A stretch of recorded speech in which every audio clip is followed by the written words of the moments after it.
Y hay un concepto denominado modelo híbrido en el sistema educativo en nuestro país y pues que lo trae definitivamente al terreno la pandemia. Está conmigo esta mañana Ernesto León, es ingeniero electrónico en telecomunicaciones y pues tiene más de 20 años trabajando en el sector de la tecnología y la innovación. Quiero dar la bienvenida esta mañana a esta conversación. Bienvenido, ingeniero. Buen día.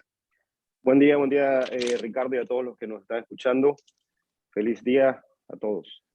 Es oportuno primero entender cómo se puede desarrollar este modelo híbrido. A ver, la pandemia nos trajo al terreno de la virtualidad, sin embargo, hay quienes dicen, primero, no ha sido accesible o no fue accesible para todos. Segundo, hasta qué punto se lograba el aprovechamiento real y el aprendizaje. Háblenos de esta iniciativa de modelo híbrido. Sí, definitivamente que la pandemia generó muchísimas circunstancias, ¿no?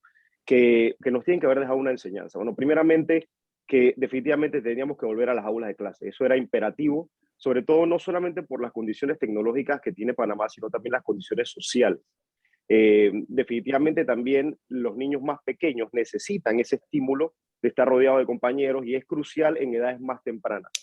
Sin embargo, es importante que como país entendamos que a pesar de aquellos posibles inconvenientes que se dieron al principio de la pandemia, con todo el tema de las sesiones virtuales a través de telecomunicación, que los chicos no se conectaban, los docentes no sabían cómo manejarla, sí aprendimos muchísimo en ese periodo y son aprendizajes que tenemos que ahora repensar y entender cómo potenciamos eso hacia el futuro de la educación panameña. Porque no solamente Panamá se vio así, se vio todo el mundo y hay muchos países que están interiorizando lo que pasó en pandemia para encontrar este nuevo modelo de educación híbrida. Yo quiero repasar, Ricardo, solamente un par de datos estadísticos provistos por el Ministerio de Educación en cuanto a lo que pasó en pandemia, ¿ok? 240,000 estudiantes lograron conectarse a través de un dispositivo tecnológico a diferentes plataformas educativas. Récord, esto jamás había pasado. Estábamos hablando de que era prácticamente un sueño de que estudiantes se conectaran a través de plataformas educativas. 36,000 docentes lograron también conectarse a través de correo electrónico institucional con sus estudiantes a través de videoconferencia para impartir algún tipo de clase. Y uno de los más grandes logros de Panamá como país fue implementar una plataforma educativa que logró crear hasta 4,000 aulas. O sea, ya estamos hablando de espacios virtuales donde estaba el docente y sus estudiantes. Se implementó una biblioteca nacional. Es decir, son cosas que ahora tenemos que entender y pensar cómo tomamos esas mejores experiencias y potenciamos la educación hacia el futuro en lo que se conoce como un ambiente híbrido. Ahora, el ambiente híbrido no es solamente decir presencial y videoconferencia. Un ambiente híbrido es la educación presencial, como la hemos visto y que estamos regresando a la presencialidad, pero potenciados con plataformas con contenido educativo y que tengan un proceso pedagógico fuerte para que el estudiante complemente su educación presencial con una experiencia digital. Hace poco en la entrevista pasada, Ricardo, hablabas del tema del trabajo. Y quiero que sepan algo, los grandes economistas y a nivel mundial están viendo que no es solamente el tema de que estamos saliendo de una crisis, que vemos una reducción en los empleos, sino que se aceleró un proceso que iba a pasar en los próximos años, que es que muchas compañías y empresas grandes se dieron cuenta de que podían hacer más con menos. Podían hacer más eficientes procesos ahora con las personas trabajando de forma digital y personas trabajando de manera virtual. Y esto va a traer implícitamente una reducción en la cantidad de empleos que se contraten. Eso lo que requiere es una transformación de nuestro sistema educativo Claro. para que podamos y preparar a los estudiantes para que cuando salgan entiendan el mercado laboral en que se van a encontrar.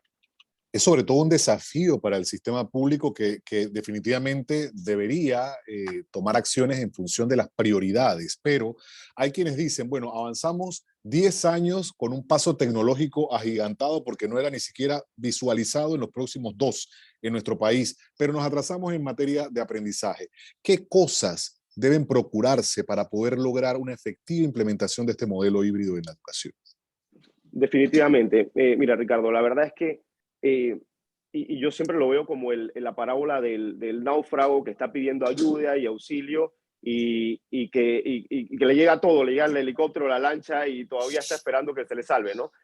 hay las herramientas. La única forma como vamos a poder recuperar los aprendizajes, y no solamente recuperarlos, sino diagnosticar dónde están las brechas de aprendizaje de nuestros estudiantes, va a ser con el uso de tecnología y plataformas. Y están ahí, están a disposición. Es cuestión de que los docentes panameños la tomen, la interioricen y la aprendan a utilizar. El método híbrido, utilizar una plataforma educativa como complemento, no es solamente para que haya contenido educativo, sino que también son herramientas de analítica de datos. Tú que estás en el medio de comunicación, los que están en el medio del mercadeo, prácticamente cualquier industria, sabe que el nuevo oro en polvo son los datos. Entonces, al tener estudiantes trabajando activamente en una plataforma, el Ministerio de Educación, una universidad, un colegio privado, podrá analizar dónde están las brechas de aprendizaje de sus estudiantes para entonces establecer políticas de recuperación. Si no tenemos eso, van a pasar dos cosas. Número uno, una sobrecarga de trabajo para el docente. Porque un docente que recibe un estudiante, digamos, de duodécimo grado, a punto de graduarse, que ha estado 2 años en pandemia, tendrá que analizar uno por uno. Y sabemos que hay docentes que tienen 300 estudiantes. Uno por uno, ¿dónde están las brechas de aprendizaje?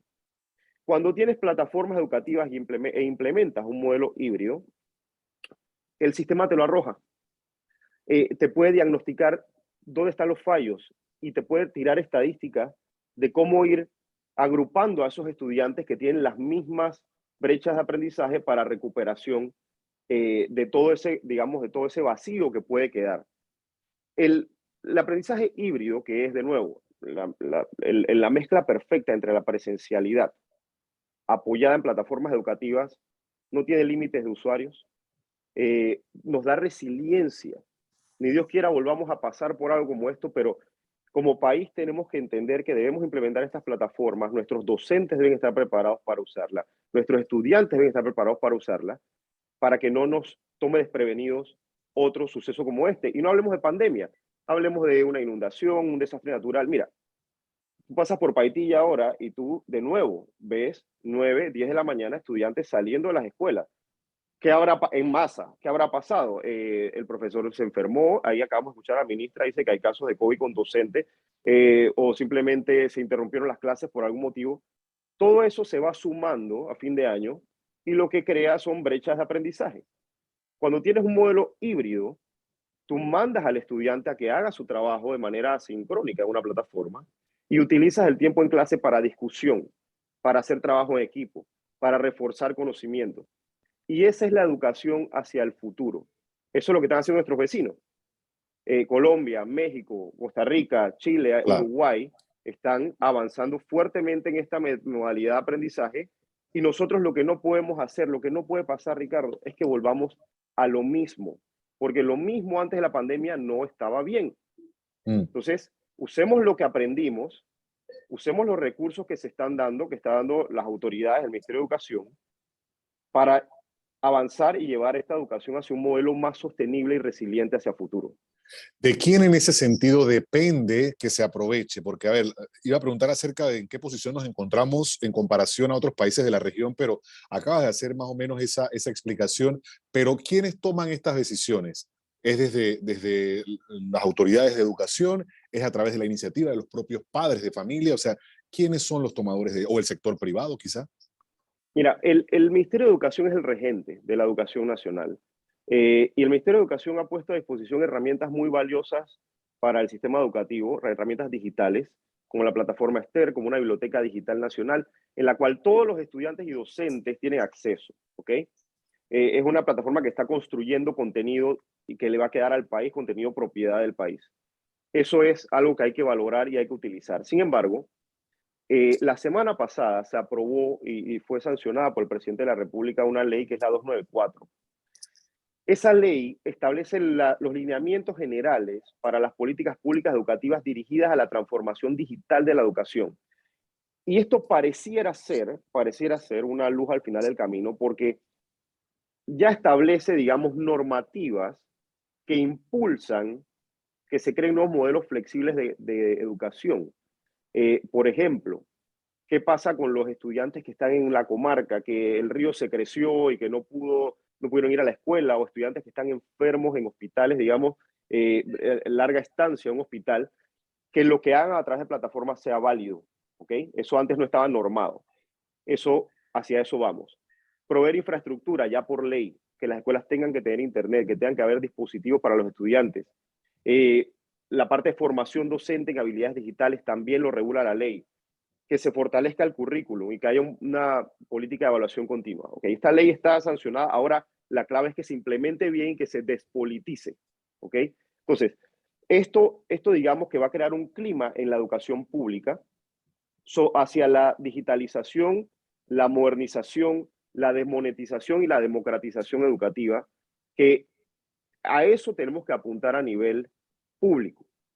A nivel universitario, universidades, Ricardo, que no entiendan que el futuro de la educación es híbrido, presencial y con plataformas educativas, que no tengan una oferta para que un estudiante en medio de esta crisis pueda educarse y también trabajar, están destinadas a desaparecer. Tienen que modernizarse los sistemas. Y en la educación privada, digamos que ya venía incorporando, digamos a nivel de kinder a duodécimo, ya venía incorporando plataformas, pero hacia eso está migrando la educación a nivel global. No lo dice Ernesto León y no es que sea Panamá.